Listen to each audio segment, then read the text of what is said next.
있어.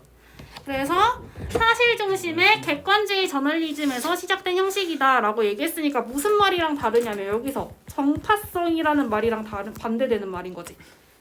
정파성이라는 건 내 의견이 반영돼 있는 거야. 내 정치적 성향이 반영돼 있다 이렇게 생각하면 돼요. 정파성이랑 또 뭐 의견 이런 거 없어. 이런 거 없는 사실 중심의 객관주의 저널리즘에서 시작된 형식이다 라고 본다는 거지. 그래서 첫 번째로 개념을 봤다라는 거고, 두 번째로는 얘들아 뭐 봤냐면 기본 원리를 봤지. 역 피라미드의 기본 원리를 봤어. 기본 원리는 어땠어 얘들아? 맞다, 하영이. 응, 어서. 안경. 얼른 가서 앉으세요. 자, 기본 원리는 뭐였어 얘들아? 뭐부터? 중요한 게 먼저지? 중요한 거 먼저. 중요한 거 먼저. 그 다음에 덜 중요한 거는 이거 나중에. 교재 없어? 6개월에 왜 교재도 없어? 이건 사형이다. 미친 아이가. 잠깐만. 참겠다. 이렇게.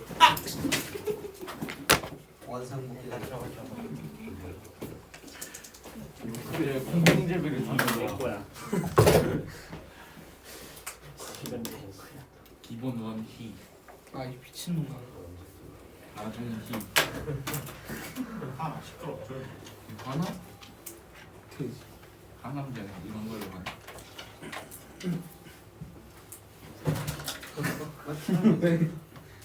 아니 네가 성공했어? 한 번 더 찍어. 찍으면 어떡할 건데? 손을 뚫는다는 게 아니라 어딜 뚫는 거야? 민용아. 너 왜?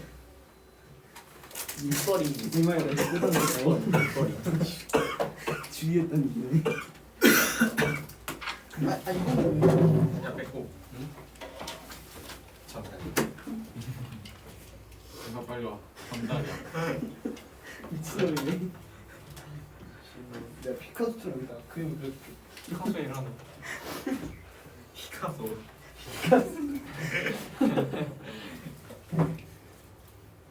이거 오늘 수업하는 게 힘들어서 빨리 라임이나 이제 집에 갈래? 어? 저기로 갈래?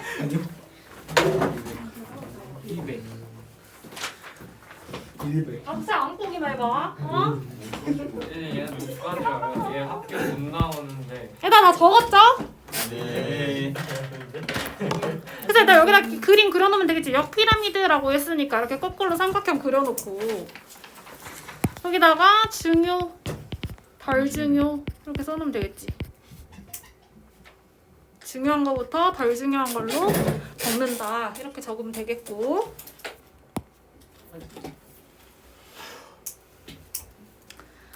자 기본 원리까지 받고 또 뭐 있었냐면 장점이 있었어. 응, 그치, 장점. 장점 몇 개가 있었어? 야, 장점 2개 있었어. 2개 있었어. 근데 이거를 선생님이 나눈다 그랬어. 독자 입장에서의 장점이 있고 편집자 입장 혹은 필자겠지. 글을 쓰는 사람 입장에서 필자 입장에서의 장점이 있다 그랬어. 독자 입장에 좋은 점도 있고 편집자 입장에 좋은 점도 있어. 역피라미드식 기사를 쓰면. 그럼 독자 입장에서는 생각해보자고. 독자 입장에서는 뭐가 좋냐면 중요한 게 맨 위에 나와. 그러니까 맨 밑줄만 읽어도 기사의 핵심을 파악할 수가 있는 거야. 그러니까 기사의 핵심 사항을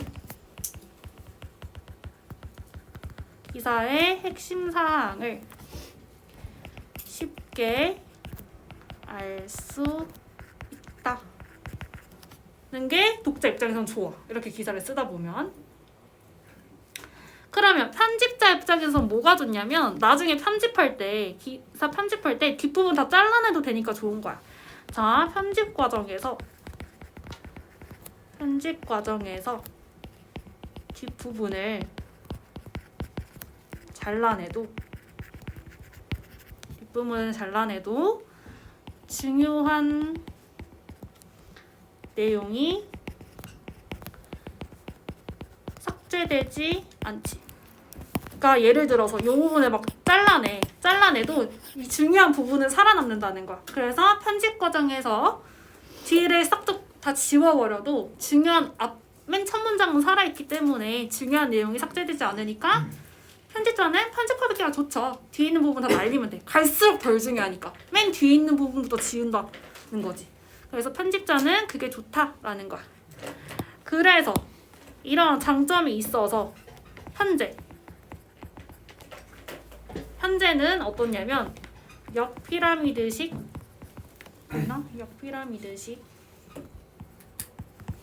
현재는 역피라미드식 기사가 기본형으로 인식된다. 기본형이라는 거죠. 기본형. 그래서 기사 쓸 때는 무조건 이렇게 쓴다는 거지.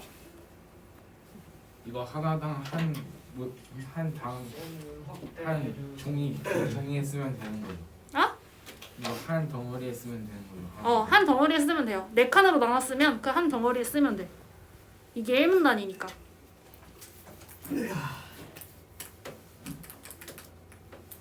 그래서 1문단 총 4가지로 나뉜다. 개념 알아봤고, 개념 혹은 배경, 그 다음에 기본 원리 알아봤고, 그 다음에 장점, 역피라미드식 기사문의 장점 알아봤고, 그래서 이런 장점이 있기 때문에 현재 우리나라에서 쓰는 기사, 뭐 뉴스 기사든 뭐든 보통 기본적으로 기본형으로 사용한다. 역피라미드식 구성을 이라는 거지.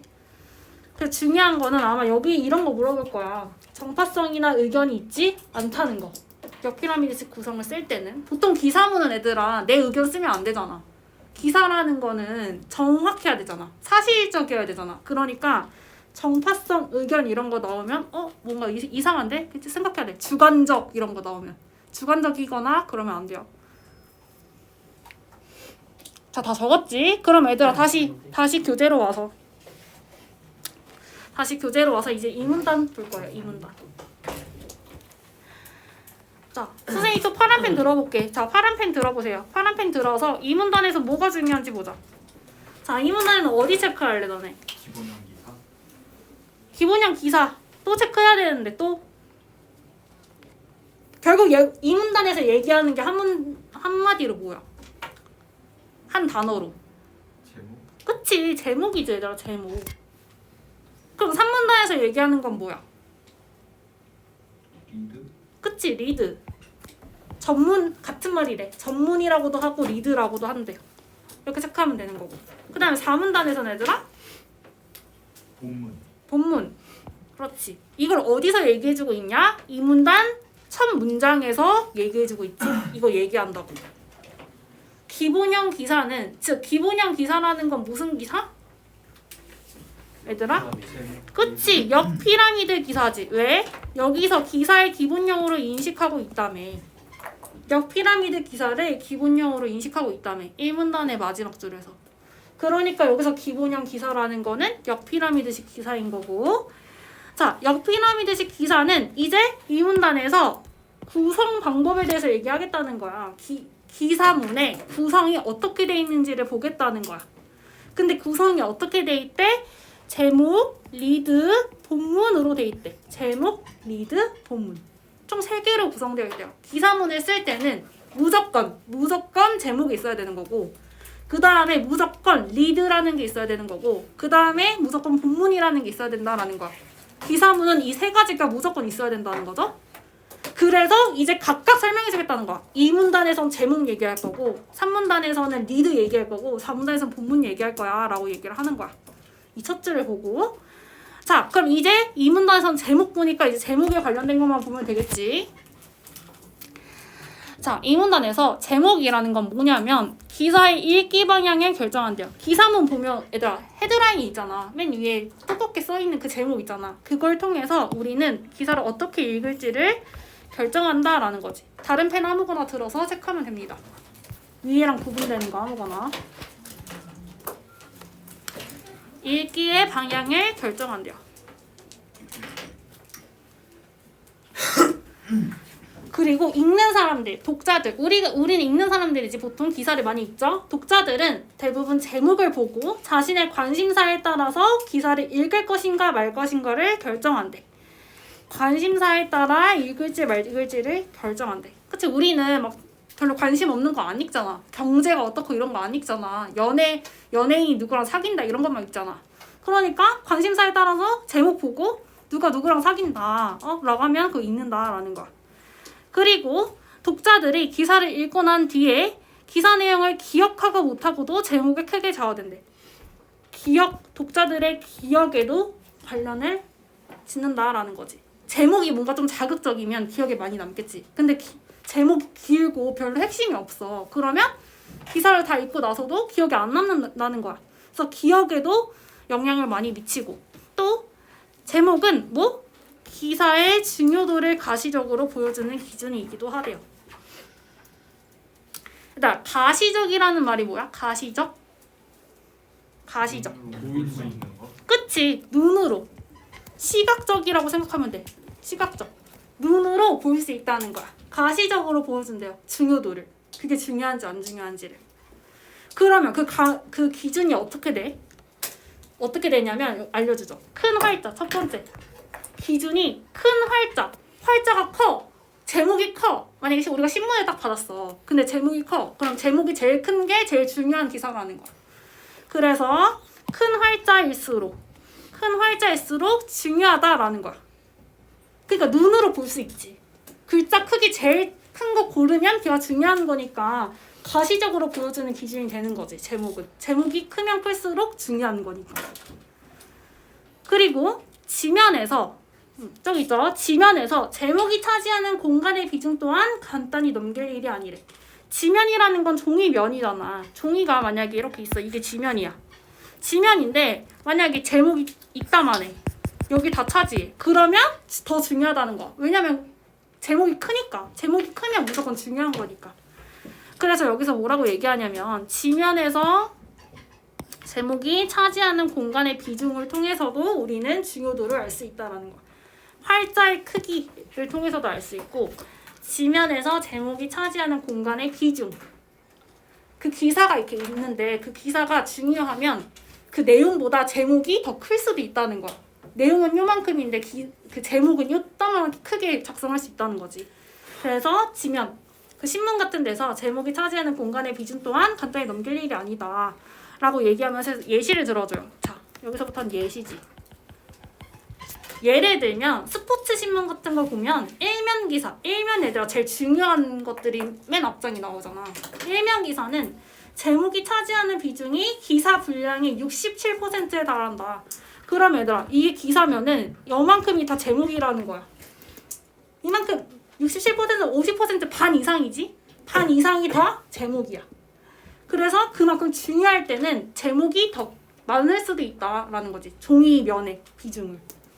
그리고 보통 기사에서도 제목은 해당 기사가 차지하는 지면의 27, 28% 그러니까 거의 30%죠. 3분의 1을 그 제목을 쓰는데 차지할 수 있다라는 거. 그만큼 제목이 중요하다는 뜻을 나타낸다라고 얘기하면서 예시로 스포츠 신문이랑 보통 기사를 들어줬어. 그럼 이 문단에서 얘기하는 건 내가 제목이야. 제목을 통해서 알 수 있는 거. 제목을 통해서 뭘 나타내는지를 알려준 거야. 그럼 얘들아 또 종이 펴보세요. 이 문단 봤으니까 정리해야지. 자, 이 문단. 자, 이 문단은 뭐였어요? 이 문단에서는 일단 첫 줄에 기본형 기사의 구성 요소라고 얘기를 하면서 세 가지를 줬어. 제목, 미드, 본문이라는 걸 처음에 알려줬어. 첫 줄에. 그리고 나서 이 문단에서는 뭘 얘기하냐면 구성 요소 중에서 첫 번째인 제목만 얘기해. 제목만.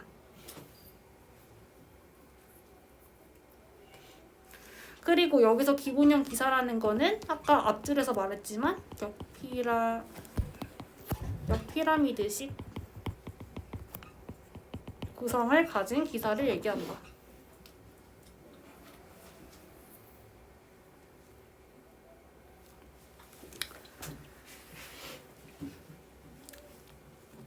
그래서 이제 이 문단에선 제목에 대해서 볼 거다라는 거죠. 자, 제목은 첫 번째로 어떤 역할을 하냐면 기사를 읽는 방향을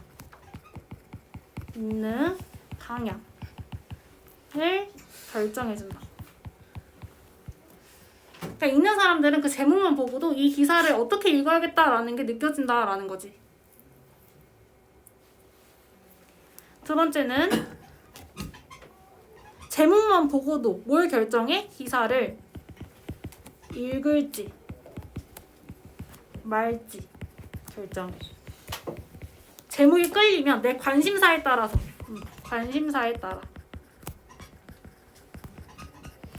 내 관심사에 따라서 이거 좀 재밌겠는데 하면 읽고 나랑 관련 없는데 하면 안 읽는다 라는 거죠. 그 다음에 세 번째로 제목이 영향을 미치는 거는 기억에 영향을 미친다.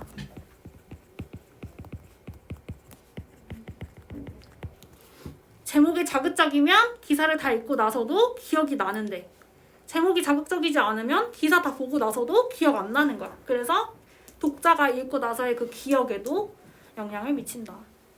앞에다 이렇게 헷갈리면 여기다 독자라고 써주면 되겠지. 독자의 기억에 영향을 미친다. 그래서 너네 여기다 쭉 적으세요. 선생님 여기다 적을게. 공간이 없으니까. 쭉 이어서 적으면 되지. 자, 그 다음에 네 번째로 제목은 어떠한 역할을 하냐라고 하면 기사의 중요도를 보여주는 기준이 된다. 기사의 중요도를 보여주는 기준이 된다. 여기다 적어야겠다. 기사의 중요도를 보여주는. 근데 이때 어떻게 보여주냐면 가시적으로 보여준다라고 했어. 가시적으로. 그래서 가시적이라는 말이 뭐냐라고 했을 때는 그냥 시각적으로, 더 쉽게 얘기하면 눈에 보이게 제목만 딱 보고도, 눈으로 딱 제목만 보고도 이 기사가 중요한지 안 중요한지 알 수 있다는 거죠. 그래서 기사의 중요도를 보여주는 기준이 된다라는 건데, 중요한 기사는 그러면 어떤데? 자, 중요한 기사는 어떻게 가시적으로 볼 수 있냐면 일단 활자가 크다는 거지. 큰 활자. 즉 제목이 크다는 거죠. 그다음에 두 번째로 중요한 기사는 어떤 조건을 갖고 있냐면 지면에서, 그 종이면에서 제목이 차지하는 공간 비중이 크다고 했어. 지면에서 그 제목이 차지하는 그 면, 이 공간 비중이 크다라는 거지. 중요하다면. 그리고 글자가 클 거고.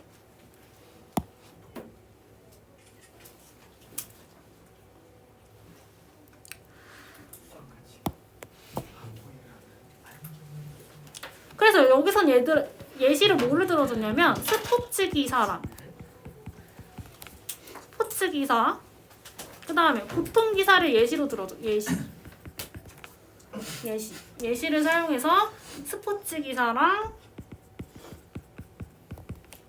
보통 기사를 들어준다는 거야. 그래서 스포츠 기사 같은 경우에는 제일 중요한 거는 일면에 나는데, 일면 같은 경우에는 제목이 차지하는 비중이 67%나 된대. 거의 반이 제목이라는 거죠. 67%. 그리고 보통 기사는 제목 차지 비중이 그래도 27% 된다. 67%, 27% 각각 이렇게 된다라고 예시를 들어주고 있었고, 그래서 결국 여기서 얘기하고 싶은 건 뭐야, 얘들아? 자, 여기서 중요하게 생각해야 되는 거. 전체 기사의 양은 중요하지 않아. 제목. 양보다 뭐가 더 중요해? 제목의 크기가 더 중요해. 헷갈리면 안 돼요. 문제에 뭔가 이런 거 하나씩은 나올 거야. 예시에 그 선지에 이런 식으로 나올 것 같아요. 전체 기사의 분량은 중요도를 평정하는데 중요하다. 중요할 것 같잖아. 중요하면 뭔가 길 것 같잖아. 근데 그렇지 않다는 거지. 제목의 크기로 알 수 있지. 그 전체 기사의 양은 중요하지 않다라는 거야. 제목의 크기가 더 중요하다라는 거죠. 그래서 헷갈리지 말라라는 거지. 그래서 이 문단에서는 얘들아 제목에 대해서 얘기를 했었다라는 거. 아이고. 그래서 기사의 중요도를 알려주는 기준이 두 가지가 있었다. 활자가 커야 된다. 그 다음에 지면에서 종이에서 제목이 많이 차지해야 된다라는 거. 그리고 예시를 두 가지 들어주면서 봐봐 스포츠 기사의 중요한 것들은 이렇게 차지하지 예시로 보여줬었고. 그 다음에 그래서 기사 전체 분량보다 내용 분량보다는 제목의 크기가 더 중요한 거야 라고 얘기한 게 바로 지금 제목 이 문단이었어. 자 그럼 이제 3문단을 봅시다. 쌤. 못 썼어요. 뭐 썼어? 여기? 응 여기.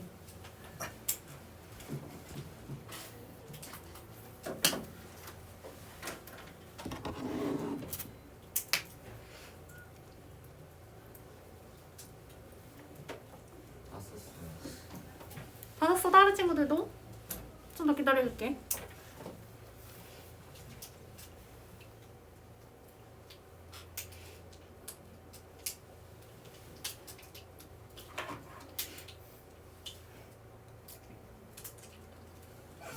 됐지? 그러면 얘들 이제 3문단 봅시다. 3문단. 이제 3문단은 2문단은 제목이었고 3문단은 뭐야 얘들아? 전문. 전문. 다른 말로 하면 리드. 그럼 같은 말이라는 거 이제 인식해야 되는 거야. 전문이나 리드랑 똑같은 거야. 헷갈리면 안 돼. 자, 전문이라고도 일컬어지는 리드는 결국 같은 말이라는 소리고 리드는 기사 전체가 담고 있는 내용을 한마디로 요약한 것으로. 나 색깔펜 또 다른 거. 다 다른 걸로 색깔 거야. 1문단 노란색, 2문단 뭐 주황색, 3문단 뭐 선생님 녹색으로 해볼게. 자, 녹색.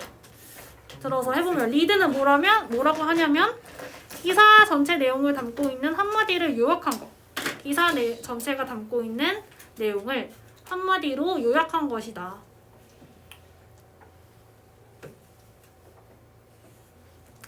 그래서 뭐라고 해? 기사의 첫 문장을 얘기한대요. 중요하네요. 자, 기사의 첫 문장은 이제 우리는 리드라고 알면 되는 거야. 첫 문장을 말한다. 첫 문장. 그리고 요약한 거다라는 말 중요하겠지. 내가 요약한 거다. 너무 길거나 장황하면 안 돼. 딱 요약한 거야. 기사 전체가 담고 있는 내용을 첫 문단에 첫 문장에 딱 적어주는 거. 그걸 리드라고 한다라는 거지. 그래서 리드는 흔히 첫 단추에 비유를 하는데, 자 비유적인 표현 나왔네. 그러면 아 지금 비유하는구나 이렇게 생각하면 돼. 단추에 비유하는구나라고 얘기를 하면서 이렇게 묶어주면 되겠지. 이제 단추 얘기하니까.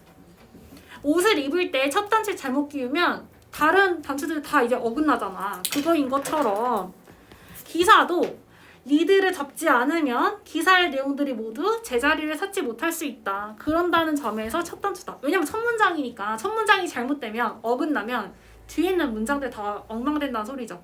그러니까 첫 단추 같은 거다 라고 생각하면 돼. 첫 단추처럼 첫 문장이다 라고 생각을 하면 되는 거. 별로 중요하지 않아요. 그냥 비유적인 표현을 썼구나 이 정도만 알고 넘어가면 되는 거야. 첫 문장이니까 첫 단추라고 표현한 거구나 라는 것만 알면 되는 거고 여기서는.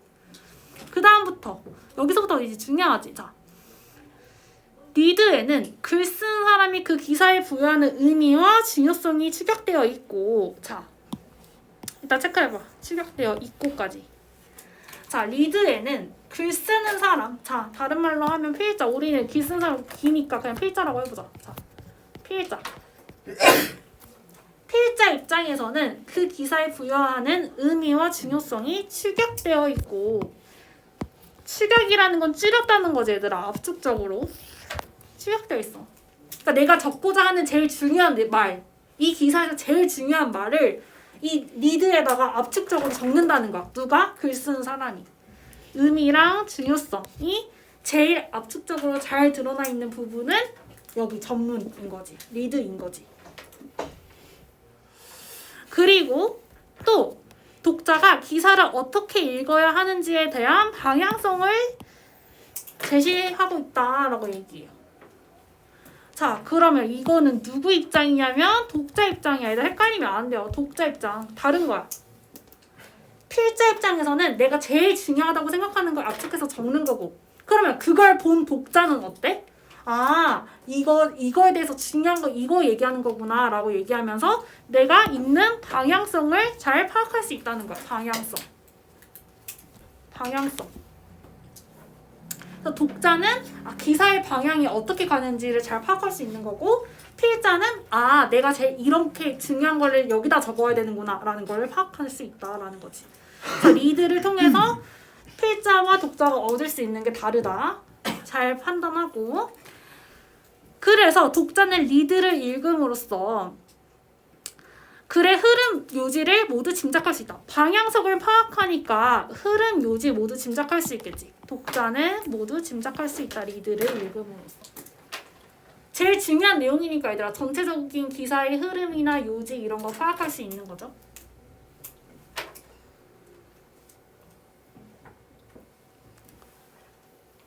그리고 이 리드, 그러니까 그 리드라고 이제 첫 문장, 그 문장의 첫 문장, 본문에서의 첫 문장은 단일한 형식으로 통일되어 있지 않고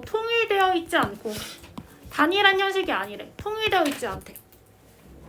그 기사문에서의 첫 문장은 형식이 따로 없다는 거지. 단일은 하나잖아. 하나의 형식으로 통일되어 있는 게 아니라 내용과 전달 방식에 따라서 기준이네. 이러한 기준에 따라서 내용과 전달 방식의 기준에 따라서 기사의 내용을 요약적으로 제시하는 요약형, 그 다음에 기사가 다루는 내용이 양자택일을 사용할 때 사용하는 선택형, 그 다음에 질문형, 그 다음에 나열형과 같은 다양한 모습을 띈다라는 거지. 결국 다양하다라는 거야. 다양성. 그러니까 단일한 형식이 아니고 다양한 모습을 띈다. 그 전달 방식에 따라서 이런 기준이 있다라는 거지. 그럼 얘들아, 요약형이라는 거는 말 그대로 제일 중요한 그 본문의 내용을 압축해서 한 문장으로 적은 거야. 요약형이라는 거는. 그러면 선택형이라는 건 뭐냐면, 선택형이라는 거는 기사가 어떤 내용을 다뤄. 근데 양자택일의 상황이야. 예를 들어서 청와대를 이전 용산으로 이전해야 한다. 하지 말아야 된다라는 상황이 있어. 그런 문장이 나오면 그거는 선택형인 거지. 양자택일이니까. 갈 건지 말 건지를 고르는 거니까. 또 질문형은 둘 중에 하나를 고르는 게 아니야. 그냥 문제를 부각하기 위해서 서리법처럼 그냥 물어보는 거지. 요즘 고등학생들 내 입시 실태 뭐 맞는 걸까? 이렇게 물어봐. 그러면 문제 부각하는 거야. 지입식 교육의 실태 뭐 맞는 건가? 이렇게 물어보면 문제를 부각하기 위해서 질문형을 쓴 거고. 그 다음에 나열형이라는 거는 두 가지 이상의 내용이 두 가지로 병렬적으로 나타나면 나열형이다 라는 거. 뭐 A 고등학교에서는 급식이 맛이 있는데 B 고등학교에서는 급식이 맛이 없다 라고 이런 식으로 두 가지 이상의 내용이 나란히 나오면 그건 나열형이다. 이거 아마 여기 있는 문제를 예시를 주면서 구분하라고 할 거야. 요약형인지 선택형인지 질문형인지 나열형인지. 그러면 요약형이라는 건 그냥 말 그대로 중요한 게 있으면 요약형. 근데 내용이 두 가지 이상이면 나열이야.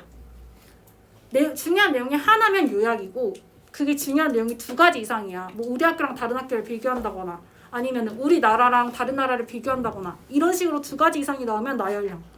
그게 아니고 A or B. 선택형은 A or B를 얘기하는 거야. A거나 B거나 이런 내용이 나오면 선택형.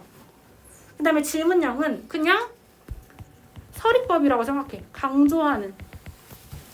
이게 지금 중요한가? 이거 중요한 문제인가? 라고 생각하면 질문형이다. 그래서 이건 아마 예시를 주고 너네한테 파악하라는 문제가 나올 거니까 그때그때 예시 보고 너네가 분류하면 돼요. 됐고, 그럼 이제 얘들아 종이 펴서 또 이제 3문단까지 봤으니까 우리 지금 전문 봤으니까 이거 정리할게요. 자, 3문단으로 가서 자, 3문단 세 번째 칸에 적으면 되겠지. 자, 3문단에서 얘기하고 있는 거는 기사의 구성 요소 중 두 번째인 전문과 리드였지. 같은 말이라고 해서 전문이랑 리드는 그래서 이제 전문이랑 리드를 이제 정리해보겠다라는 거야. 전문이랑 리드를 이제 정리해보겠다.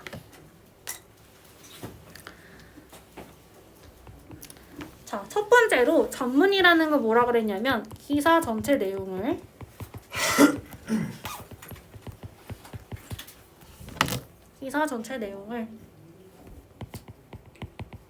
한마디로 요약한 것이라고 얘기해. 기사 전체 내용을 한마디로 요약한 것을 우리는 전문 혹은 리드라고 한다. 개념이겠죠? 다른 말로 하면 이 한마디로 요약한 거를 이 리드는 어디에다 적냐라고 얘기를 하면 기사의 첫 문장에 적는다는 거지. 기사의 첫 문장에 우리는 리드를 적는다. 위치가 정해져 있는 거죠. 딱 첫 문장으로. 그래서 여기서는 이거를 첫 단추에 비유하지.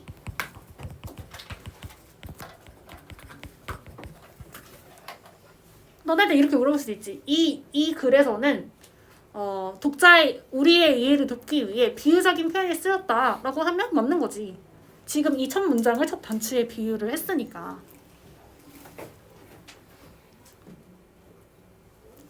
비유하면서 결국 얘기하고자 했던 건 뭐냐면 이거지. 기사의 첫 문장은 중요하다라는 거죠. 기사의 첫 문장이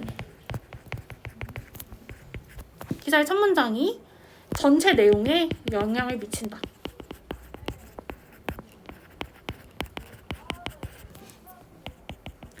왜 첫 단추가 그 다음 단추에 영향을 주는 것처럼 이 첫 문장이기 때문에 리드라는 거는 그 첫 문장을 잘못 쓰면 계속 그 밑에 있는 문장들이 어긋난다라는 거. 그래서 첫 문장을 잘 써야 된다라고 얘기를 하는 거죠. 그런 점에서 첫 단추랑 비슷하다라고 비유적인 표현을 사용한 거고.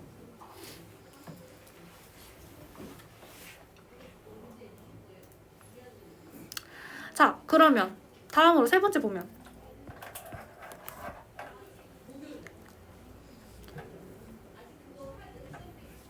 그래서 이 전문이라는 거는 글 쓰는 사람과 글을 읽는 독자에게 영향을 미치는데, 자, 필자 입장에서는 글을 쓰는 사람이라 그랬어. 필자는. 자, 필자 입장에서는 어떤 영향을 받냐면 필자 입장에서는 기사에 부여하는 의미와 중요성을 축약한 거라고 얘기해요. 그러니까 내가 생각했을 때 중요한 의미, 중요한 중요성을 축약한다는 거지. 여기에 리드에다가. 그래서 기사에 부여하는 의미와 중요성. 그러니까 한마디로 얘기하면 중요성을 축약하는 부분이다라고 생각하면 되는 거지. 중요성을 축약하는 부분. 누구 입장? 필자 입장에서.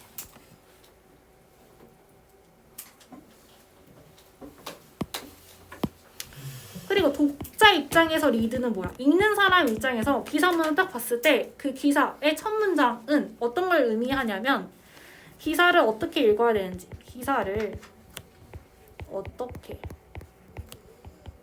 읽어야 하는지에 대한 방향성을 제시한다는 거. 방향성. 그 첫 문장을 보고 딱 기사의 첫 문장을 보고 아, 나 이렇게 읽어야겠구나 라고 방향을 깨닫는다는 거죠. 방향. 얘는 중요성을 보여주는 거고 나는 그 중요성을 보고 방향을 깨닫는 거고.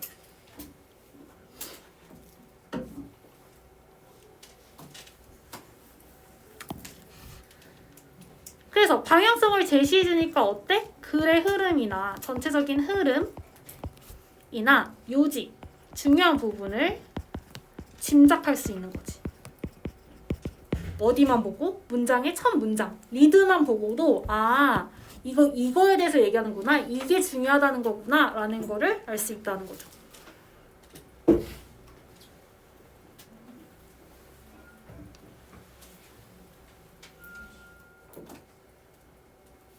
그래서 필자 입장이랑 지금 독자 입장으로 나눠서 리드가 미치는 영향.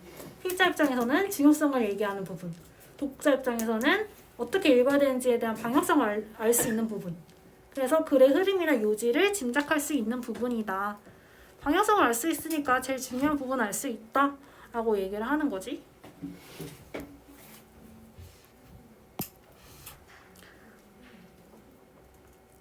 그다음에 너네 쭉 이어서 적고 자, 네 번째 보면 다 못 적었나 얘들아 아직?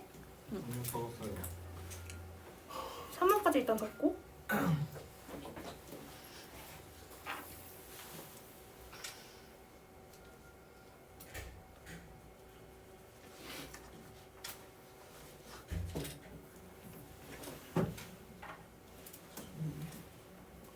그래서 4번 가보면 얘들아 이 리드는 단일한 형식이 아니라는 거지. 단일한 형식이 아니라 다양한 형식을 가지고 있다는 거지. 이 리드는. 그 형식을 결정하는 기준. 형식을 결정하는 기준은 뭐였냐면 내용과 전달 방식에 따라서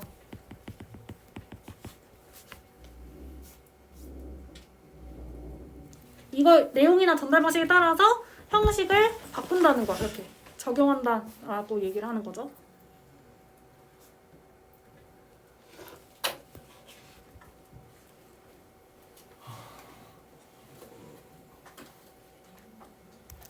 그래서 여기서 몇 가지의 그 형식을 알려주냐면 요약형.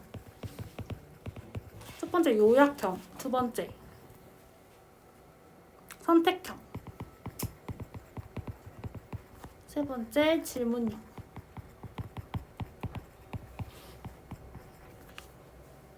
그리고 네 번째는 나열형.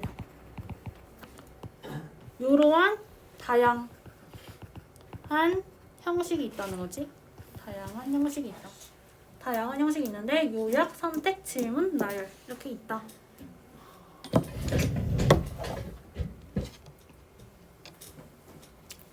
그래서 간단하게 정리하는 김에 적어보면 요약형은 그냥 요약적으로 기사 내용을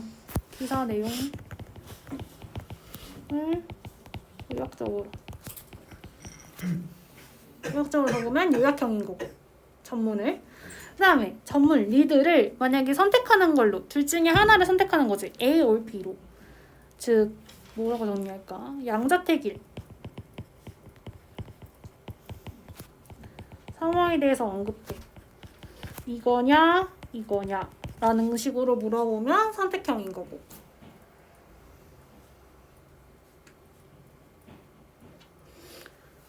그 다음에 문제를 부각해.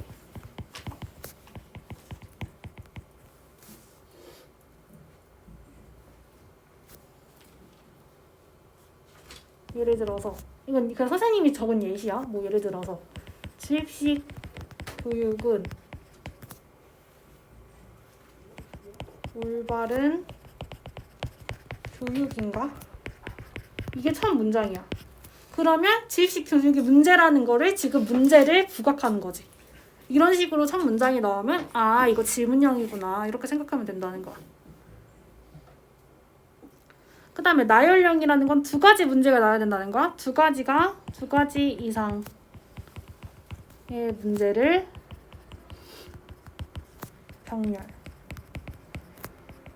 병렬식으로 제시.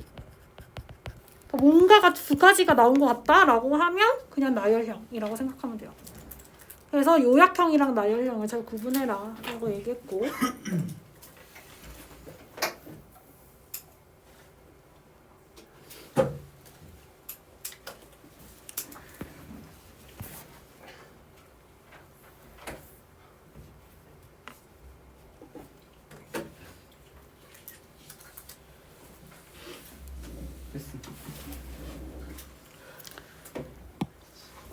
됐지? 그럼 얘들 이제 4문단 보자. 4문단. 이제 4문단 이제 하나 남았어. 본문만 남았어요. 본문.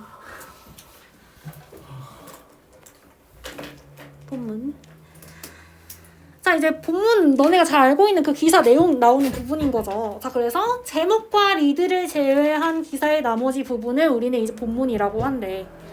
그래서 본문은 여러 개의 문장으로 구성되어 있대요. 자, 일단 본문은 또 색깔펜 하나 골라보세요. 노란색, 지금 주황색 이거 썼으니까 선생님 뭐 또 하나 골라볼게요.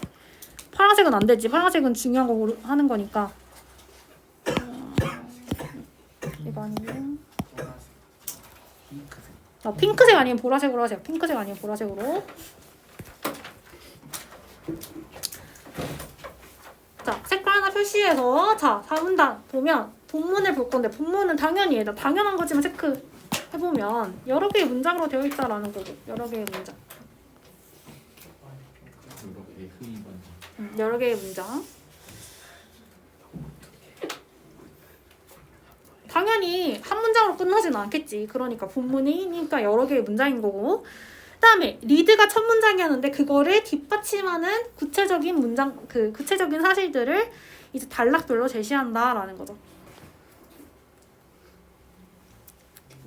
그리고 중요한 거는 리드와 함께 육하 원칙에 따라서 기술한대. 육하 원칙 뭔지 알지? 언제 어디서 누가 왜 무엇을 어떻게 그거 얘기하는 거죠. 그래서 육하 원칙에 따라서 기술된다. 근데 얘들아 이거 트릭이 있는 거지. 누구랑 함께? 리드랑 함께. 그러면 리드는 얘들아 3문단에 나왔는데 리드 얘기를 지금 여기서 또 해주고 있는 거야. 그러니까 우리는 리드를 지나칠 확률이 높죠. 근데 뭐라고 얘기하냐면 리드도 육하 원칙, 본문도 육하 원칙을 얘기하는 거야. 공통점인 거지. 리드와 본문의 공통점인 거죠. 둘 다 육하 원칙. 그럼 얘들아 종이 아까 꺼냈던 여기 종이죠? 꺼내서 여기다가 추가해줘야지. 힘들어? 이거 리드 내용이니까 얘들아. 리드 내용이니까 여기 리드 내용에다가 5번째 육하 원칙만 적으면 돼요. 육하 원칙. 리드도 육하 원칙이다라는 거죠. 5번 해서 육하 원칙. 그래서 리드와 함께 육하 원칙에 따라 기술된다라는 거. 육하 원칙만 적어주고 다시 교재로 와서. 그래서 육하 원칙은 기사가 전하는 사실의 구체성을 구성하는 내용이래. 구체성을 알려줄 수 있다. 육하 원칙대로 적어. 왜냐면 다 나오니까 누가 어디서 뭘 했는지 어떻게 왜 했는지 다 나오니까 구체적으로 알려줄 수 있다라는 거. 육하 원칙을 사용하면. 그래서 누가 언제 어디서 무엇을 어떻게 왜 이거를 우리는 육하 원칙이라고 한다. 누가 어디서 언제 무엇을 어떻게 왜 6가지. 그러면 이러한 육하 원칙을 사용하면 독자는 또 나왔다. 누가 그래? 누구한테 좋은지. 독자 측면에서는 기사가 무엇을 전달하고자 하는지를 분명하게 이해할 수 있고 독자는 뭐가 좋아? 육하 원칙으로 기사문을 딱 보면 이해가 잘 된다는 거지. 이해.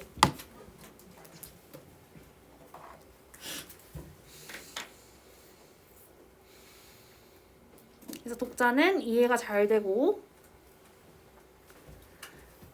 자 여기서부터 여기까지는 이제 각각 하나하나씩 설명하는 거야. 육하 원칙을 하나하나씩. 그래서 체크해볼게. 누가 그 다음에 언제 어디서는 같이 묶어보자. 언제 어디서 이렇게 언제 어디서 그 다음에 무엇 어떻게 왜.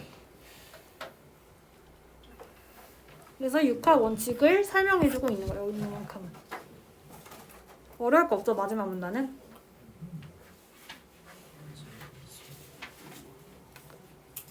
그래서 보면 얘들아 주의할 거는 뭐냐면 누가는 기사가 다루는 개인일 수도 있고 기관일 수도 있다는 거 헷갈리면 안 돼.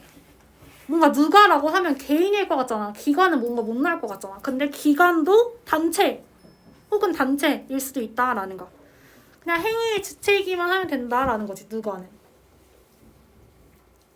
그 다음에 언제 어디서는 시간 장소지. 언제가 시간인 거고 어디서가 장소인 거지. 시간 장소 어렵지 않고 다 아는 거. 근데 무엇은 당연히 얘들아 사건이겠지. 행위나 사건에 대해서 얘기하는 거죠. 그리고 어떻게는 구체적으로 어떤 양상으로 전개되었는지 그걸 어떻게라고 한다. 구체적으로 어떤 양상으로 전개되었는지. 그 다음에 왜는 뭐야? 당연히 원인이나 이유지. 사건이 일어난 원인이나 이유.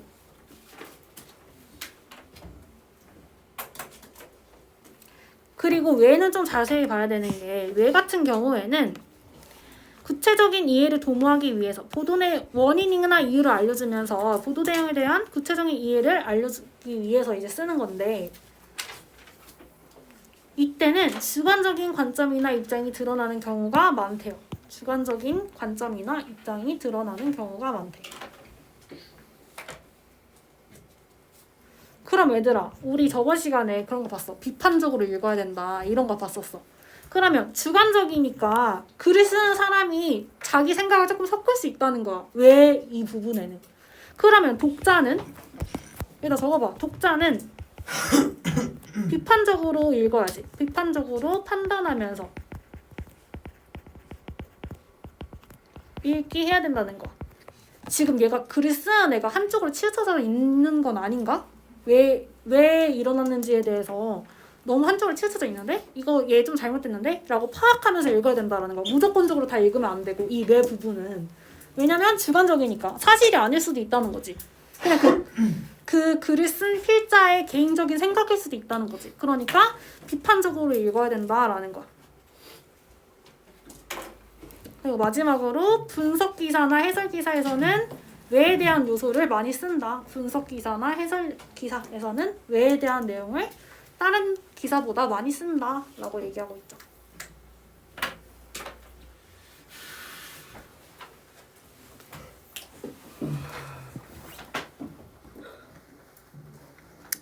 자, 일단 힘들었다. 그럼 이제 마지막으로 정리해봅시다. 4문단.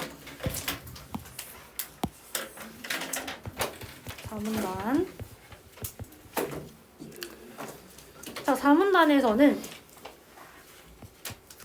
기사의 구성 요소 중 세 번째, 본문에 대해서 봤다.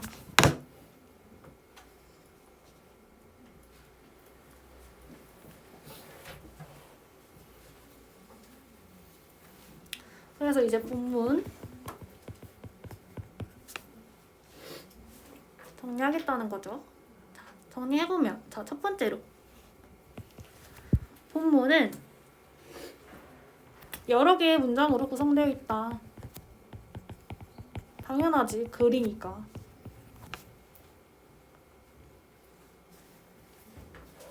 그리고 이 여러 개의 문장들은 뭐냐면 리드를 전문, 앞에서 봤던 리드, 전문을 뒷받침하는 리드를 뒷받침하는 구체적인 사실들이다. 구체적인 사실들이다. 이들을 뒷받침하는 구체적인 사실들이다.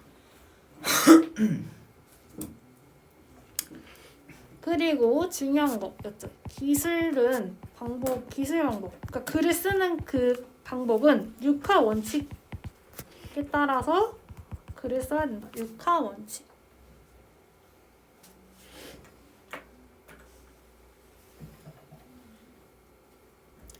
육하 원칙에 따라서 글을 쓰면 독자 입장에서는 기사 내용을 분명하게 이해할 수 있다는 거. 기사 내용을 분명하게 이해할 수 있다는 장점이겠지?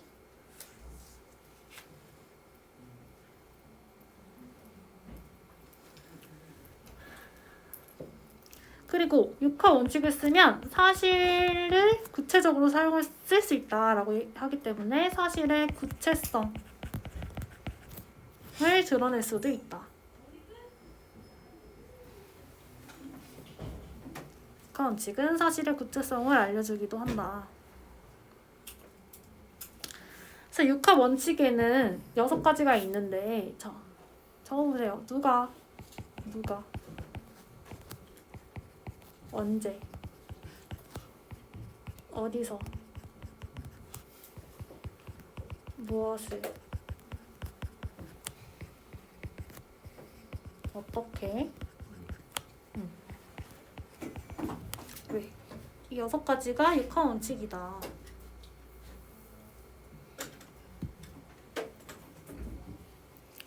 자, 누가는 개인일 수도 기관일 수도 있다. 그래서 기관일 수도 있으니까 개인만 생각하지 말라라고 선생님이 얘기했었고. 그러니까 단체일 수도 있다는 거지. 그 행위를 일으키는 사람이. 아니 뭐 학교, 뭐 정부 이럴 수도 있다는 거야. 그 누구의 대상은. 예를 들면 학교나 정부도 누구의 대상이 될 수 있다라는 거죠. 그리고 행위의 주체. 그 행위를 하는 사람이지. 주체라는 건 그 행위를 하는 사람을 얘기하는 거니까 그거를 얘기하는 게 누가다.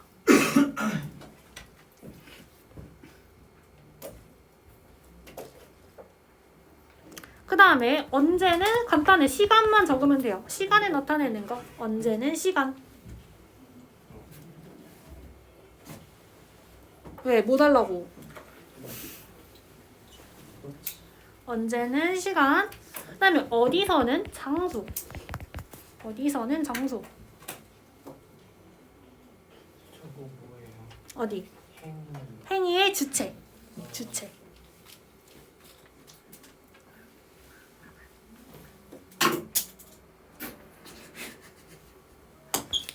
무엇을은 행위나 사건의 내용이 무엇을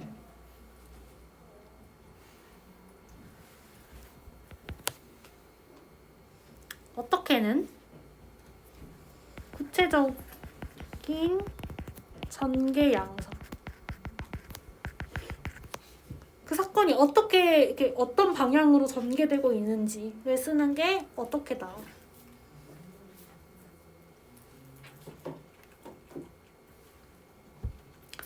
그다음에 왜는 당연히 원인이나 이유겠지. 원인이나 이유. 근데 이 왜는 왜 쓰냐라고 했을 때 중요하다 그랬어. 왜랑 기관은 헷갈리지 말라 그랬었는데 이 원인이나 이유는 왜 쓰냐면 왜는 왜 쓰냐면 구체적인 이해를 도와주기 때문이다. 구체적인 이해를 도울 수 있다.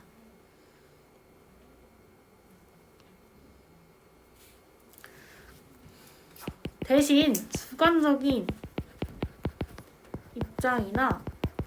입장이 많다. 누구의 주관적인 입장이겠어? 필자의 주관적인 입장이지. 필자. 글을 쓰는 사람이 주관적으로 뭔가 왜는 덧붙일 수 있다는 거. 객관적이지 않고. 필자의 주관적인 입장이 많다라는 거지. 그래서 잘 파악해야 된다라고까지 얘기했었고 선생님이 더불어서.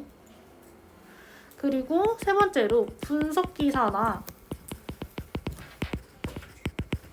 해설 기사에는 이 왜 부분이 강하게 부각된다. 분석 기사나 해설 기사문에서는 이 왜의 부분이 강하게 부각된다. 이렇게 세 가지로 구분하면 되겠죠. 그래서 여기서 잘 봐야 되는 건 왜 부분이랑 아까 누가에서 그 기관까지 누가라고 생각한다라는 거.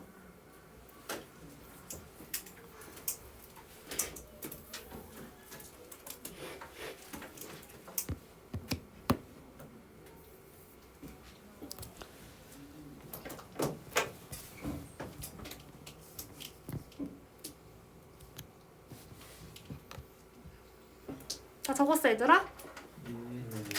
그러면 이제 문제 보자. 문제 아직 안 들었어? 이제 쉬었다 하면 안 돼요?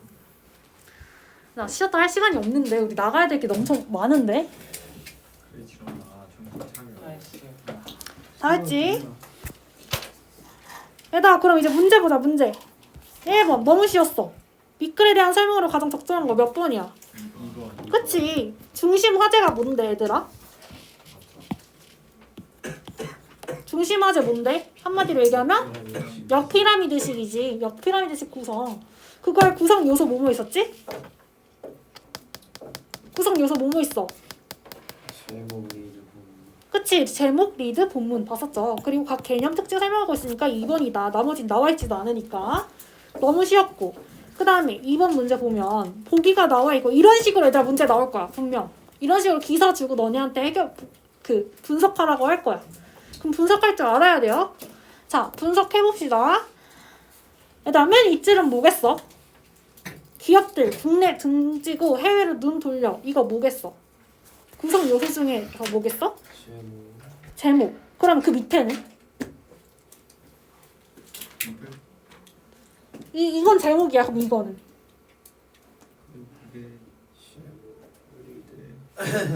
그것도 제목이야, 얘들아. 원래 나와 있지 않아요. 여기서는 이 글에서는 나와 있지 않았어. 여기서는 나와 있지 않았는데 둘 다 제목이야. 근데 원래 이걸 구분해. 제목을 위에 있는 건 표제야. 표제. 밑에 있는 건 부제야. 이걸 묶어서 제목이라 해. 표제와 부제를 묶어서 둘 다 제목이라 한다는 거지. 부제는 꼭 있진 않아도 돼. 근데 제목 밑에 있으면 아 부제구나 이렇게 생각하면 돼요. 여기 보기에서 나왔기 때문에 이렇게 물어볼 거야. 제목에는 표제와 부제가 있다라는 것도 알아둬야 돼. 그 다음에 얘들아 리드 어딨어? 최근 들어. 그치? 최근 들어 늘어나고 있다. 여기가 리드겠지. 왜? 리드 뭔데? 첫 문장이잖아. 그러니까 이 첫 문장이 바로 리드다라는 거지. 그리고 여기서부터 여기까지는 본문이겠지? 나머지, 그러니까 제목이랑 리드 뺀 나머지는 다 본문이다 라는 소리죠.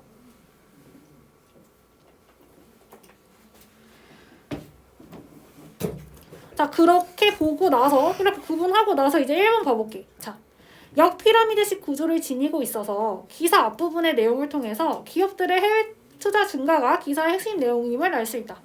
다 읽어보면 결국 하고 싶은 말은 이거야. 그치? 첫 문장. 기업들은 국내 투자 안 하고 해외 투자로 간다. 삼성 같은 거 요즘 우리나라에서 일 안 하려고 그래. 우리나라 세금 너무 많이 뜯어내서. 그래서 해외 투자로 많이 한다라고 해외에서 많이 해외 건물도 많이 짓고 한다라고 얘기하는 게 이게 결국 핵심 내용이야. 그러니까 앞부분 통해서 핵심 내용 얘기하는 거. 맞죠? 역피라미드식 구성이 이렇게 되기 때문에 여기가 중요한 내용이라고 얘기했었지. 그 다음에 2번.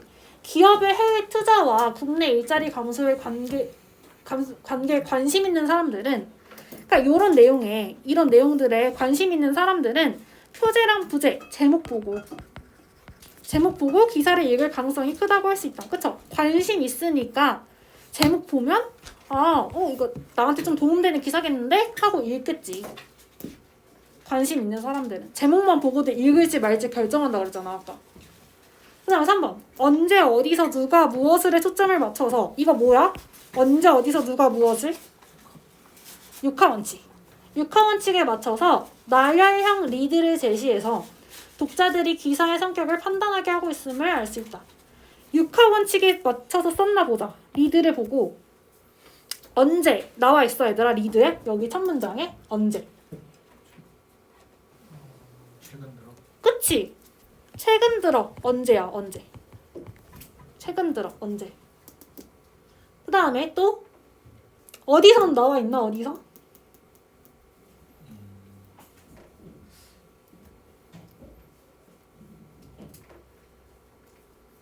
없어? 그럼 누가는? 국내 기업. 기업이 누가지? 기업이 누가?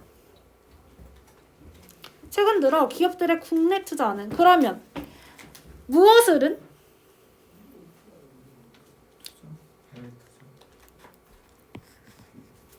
이게 무엇을이겠지? 무엇을? 이것도 무엇을이죠? 무엇을? 그러면 언제, 누가, 무엇을은 있는데 뭐가 없어? 어디서? 어디서는 없어. 이거, 요거 있는데 없어. 일단 여기서 틀렸어. 그치? 그 다음에 나열형 리드를 제시하고 있나? 라고 봤을 때 나열형은 뭐였어? 나열형? 2개 이상 나요. 2개 이상을 나열하는 거야. 그럼 여기서는 2개 이상을 나열했다고 볼 수가 있어, 얘들아. 왜냐면 이렇게 하나로 묶을 수 있고 기업들의 국내 투자는 주춤해진 반면 국내 투자는 어떻고 해외 투자는 어떻다라고 나열하고 있다라고 볼 수 있는 거야. 국내 투자는 이렇고 해외 투자는 이래라고 얘기했으니까 2가지 이상 얘기했기 때문에 나열형 리드로 볼 수 있다라는 거지.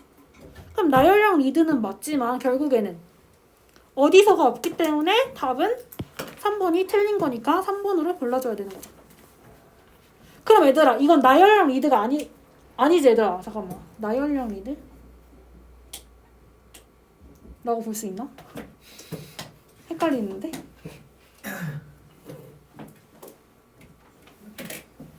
나열형 리드가 아닌가? 요약형인가? 헷갈리네.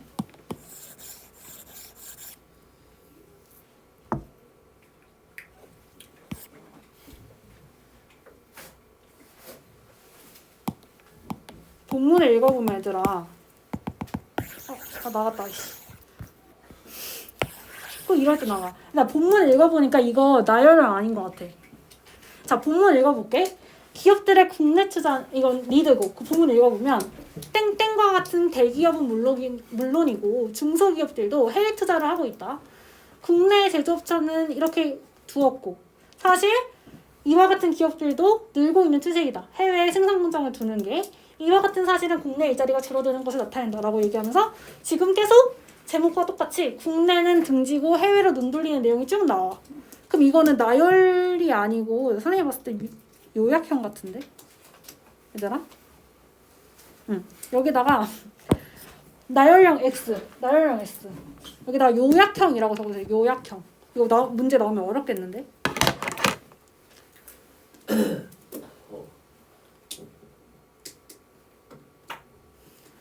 왜 그러냐면 얘들아 생각을 해봐. 우리나라 기업은 지금 하나지. 우리나라 기업이 국내 투자는 안 하고 해외 투자는 한다는 내용은 그냥 요약된 거지. 근데 예를 들어서 우리나라는 국내 투자는 주춤해진 반면 해외 투자는 늘어난다. 반면 일본은 반대다라고 얘기하면 그건 나열이지 얘들아. 이해가 돼? 지금 이거는 우리나라 기업만 설명하고 있는 거잖아. 근데 우리나라 기업은 이런데 일본 기업은 그렇지 않다라고 하면 나열이야. 근데 여기서는 전체 내용을 그냥 요약한 거기 때문에 나열이 아니고 요약형 리드예요. 자, 여기 헷갈리지 마. 선생님 아까 여기서 끊었는데 그렇게 끊지 말고 이거는 전체 내용을 하나로 요약한 거기 때문에 요약형 리드다라고 생각을 해. 나열형 아니다. 요약이다. 요약. 그래서 3번이 정답. 그 다음에 4번 예시 보면 기업들 국내 등지고 해외로 눈돌려라는 표제의 크기가 지면에서 차지하는 비중이 클수록 중요성을 높게 평가할 수 있다. 맞아 틀려? 맞지? 맞아요. 응. 그 다음에 5번 본문에서 기업들이 해외 투자를 늘리는 것과 관련해서 외에 해당하는 내용을 제시해서 사건에 대한 독자의 구체적인 이해를 도모하고 있음을 알 수 있다. 얘들아 왜 나와 있니? 본문에? 왜 어디 나와 있어? 어느 문장에 나와 있는지 찾아봐. 왜? 육하 원칙에 해당하는 왜가 이 문장에서 어디 나와 있는지 찾아보세요.